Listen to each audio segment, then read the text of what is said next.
Got the parts in for the steering wheel, so I'm finally going to get this ready. This is what I had to get here. This is it's called a squib. I think that's the official name, but I always call it a contact ring. And then sometimes it's listed as a clock spring. But yeah, for this style of wheel, the Sportline wheel, getting it fit on an older car, you just have to get this part number. This is the part number that should be there for a 92 or a 93 W124. So if you've already taken a wheel apart, it's no big deal, but if you don't know how, basically on the back of the wheel, you just have two T30s. And so here, just going to go ahead and this is pretty easy to do, but when it's in the car, you have to make sure to push it out. When you're in the junkyard, it's a little bit more difficult. Sometimes you don't have enough room to work there, and so usually what I'll do is I'll wrap a wrench around here, the box end, and then just use that for that extra leverage, and then pop it free. But as I get this going, airbag should just pop right out. So I got the steering wheel for $15.99. Pretty good deal at Pull and Save. So I pulled it from a W140. Yeah, so here's the airbag. Set that aside. Here is the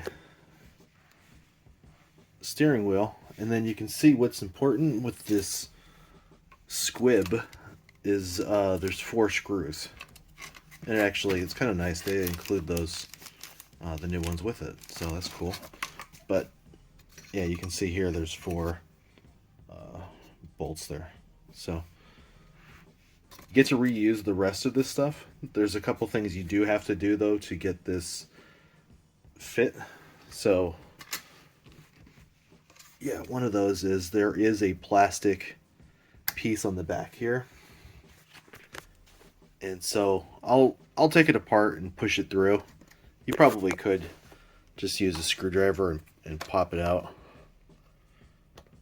Yeah, just in case. I don't want to. Well, okay, yeah, that works. I don't care about this part. This is definitely not something that we need. Next step I'm doing is just taking these ones out here. The inside part can definitely depend on what year or what type of car you have. These wheels too, they were also used in the W210. Yeah, definitely the W140. The later model W124s. You can see part of what's left of this cable.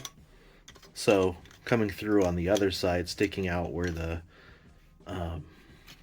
bolt goes into, there's a little piece, and you probably could pull it out clean. I just didn't bother to do that. So yeah, so once you get those out, you can take this part out, and you can see here's those T30s. That's all that's just kind of gravity is holding it there. So make sure those are in there before you put your wheel back together. And so now this should be just as easy as lining up the squib piece here and getting that screwed in. So put this in first, and then put this guy on top and have the bolts go through. And I don't think I won't use those. How there's a nut at the end of it, I'm not going to use that because it just ends in here. So I'll use the bolts that were supplied. And you can see there's also 2 wires. There's one going here. I'm gonna have to make a wire. So there's 2. One going up here. So that can be one of the wires. And then the one I'll have to make, I'll just use this wire and then cut it and just put a cap at the end of it like this kind of one. And yeah, that should work out good. Fitting this on can be a little tricky, so what you can do is kind of get this orientation where the three that are closest are on the bottom, kind of just matching what's here. And let's go ahead and put this through. There we go.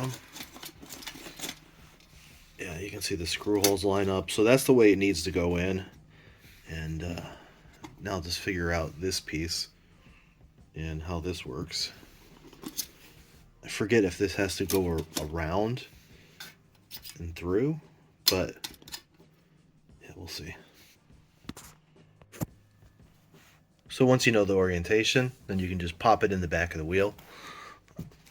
So here we go, got it. Now, you know, it's not in there perfect, but when that bolt snugs it up, it'll definitely get it. And so you can see here, the top, this particular one, yeah, the airbag line that does the detonation or whatever comes out the top, so it does not come out of the other hole. It's not like that, but yeah. And then here's where the one wire goes to where the, I don't know if it's, I guess it's the ground. So like when you plug this in here, and then I'll just make another wire out of this guy. So I'll just get something created, and yeah, then you pretty much just put it on like this, like where this end goes through on the clip. After you get the back part lined up, but before you get this tightened down, just make sure you got your two T30s put back in here and that they're popping through. And then, whoops, then you can start to get your bolts lined up here. These ones up here and these ones here, it was a T20, I'm using a T25, but it's actually I think a T27, but T25 works just fine. And then what you have to kind of do is just, I like to use the screwdriver because you can get a good grip on it and push, you can have good pushing force. And then with your other hand, you want to go behind it, push this part up, and that gives you just enough force in there that you can start to get it threaded. So as I'm pushing on this side with the screwdriver, and then I go push from the back, then I'll be able to get this threaded, and then at that point you just kind of tighten it down, and then it'll get nice and snug. So I just got to do that for the remaining ones, and yeah, you know, this guy, you can kind of get that in there. This one now too, I can kind of route it nicely. Get this through here.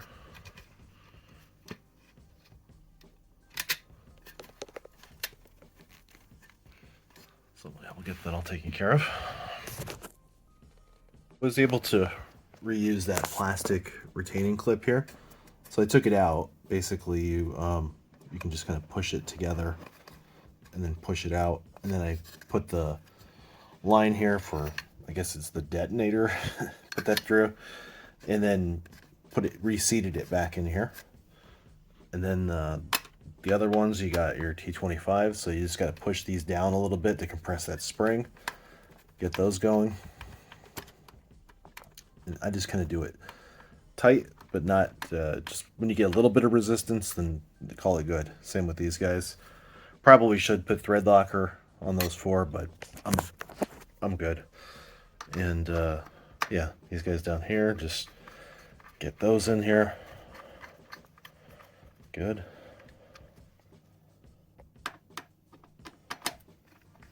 Yeah, the next step, just need to make a new connector for, so this side's good to go, and then just got to make one for over here. So that'll be the next step.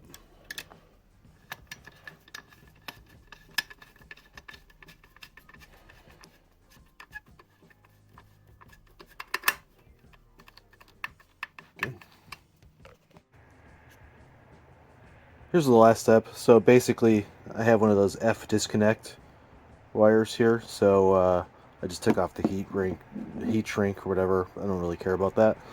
And yeah, so here I got this line stripped. Here's the one side that's already ready to go. I'm just gonna go ahead and fit it on there and crimp it.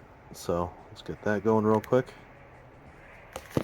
Oh yeah, the ending is definitely not perfect, but it's good enough for me. You can kind of figure out if that's good enough for you too. I just I'll probably just use some pliers and smash it just a little bit more just to make sure, but yep, ready to put that last piece on and call it good.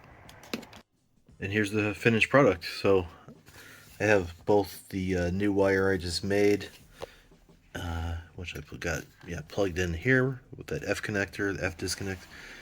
The other side just goes right in here. The side that the squib came with goes through here. Yep, right onto here. So yeah, the bolts are all tightened up good.